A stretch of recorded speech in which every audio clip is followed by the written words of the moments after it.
नमस्कार. Education take YouTube चॅनलमध्ये पुन्हा एकदा आपले मनपूर्वक स्वागत आहे. 8 लाख कर्मचाऱ्यांना मिळणार 17% घसघशीत वेतनवाढ. नोव्हेंबर 2022 पासून लागू होणार ही वेतनवाढ.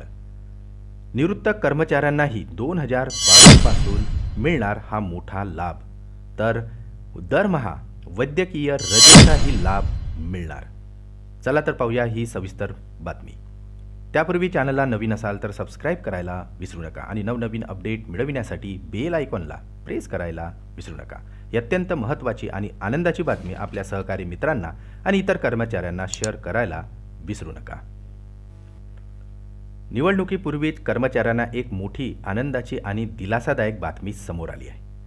आता बँक कर्मचाऱ्यांना 17% वार्षिक वेतनवाढ देण्यावर बँक कर्मचारी संघटना आणि इंडियन बँक असोसिएशन IBA यांच्यात सहमती करार झालेला आहे आणि ही वेतनवाढ आता कर्मचाऱ्यांना पूर्वलक्षी प्रभावाने नोव्हेंबर 2022 पासून लागू होणार आहे. बँक कर्मचारी संघटना आणि इंडियन बँक्स असोसिएशनने यासंबंधी एक संयुक्त करारास मान्यता दिलेली आहे. आता करारानुसार सार्वजनिक क्षेत्रातील बँकांवर वार्षिक 8,284 कोटी रुपयांचा अतिरिक्त बोजाही पडणार आहे. आता या निर्णयाचा जवळपास 8 लाख बँक कर्मचाऱ्यांना लाभ होणार आहे. यामुळे आता कर्मचाऱ्यांच्या वेतनातही 17% पटीने घसघशीत वेतनवाढ होणार आहे. IBAचे CEO यांनी असे म्हटलेले आहे की या वेतनवाढीचा निवृत्त कर्मचाऱ्यांनाही लाभ मिळणार आहे. SBI सह सार्वजनिक क्षेत्रातील बँकांचे जे कर्मचारी 31 ऑक्टोबर 2022 अथवा त्याआधी निवृत्त होतील त्यांना त्यांच्या पेन्शन अथवा फॅमिली पेन्शनच्या व्यतिरिक्त मासिक सानुग्रह अनुदान सुद्धा मिळणार आहे.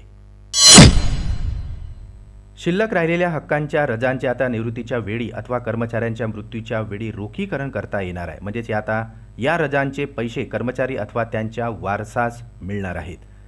त्यासाठी 255 दिवसांची मर्यादाही असणार आहे आणि त्यापेक्षा जास्त सिल्की रजांचे पैसेही कर्मचाऱ्यांना मिळणार नाहीत. सरकारच्या या नव्या निर्णयानुसार आता बँकांच्या महिला कर्मचाऱ्यांना सुद्धा दर महिन्याला एका वैद्यकीय रजेचा लाभ मिळणार आहे. विशेष म्हणजे या रजेसाठी डॉक्टरांच्या प्रमाणपत्राचीही आता महिला कर्मचाऱ्यांना गरज राहणार नाही.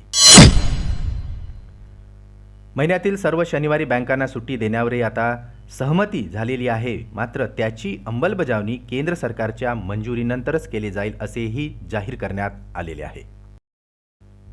पुन्हा भेटू आमच्या YouTube चॅनलमध्ये नवीन अपडेटसह. तोपर्यंत नमस्कार.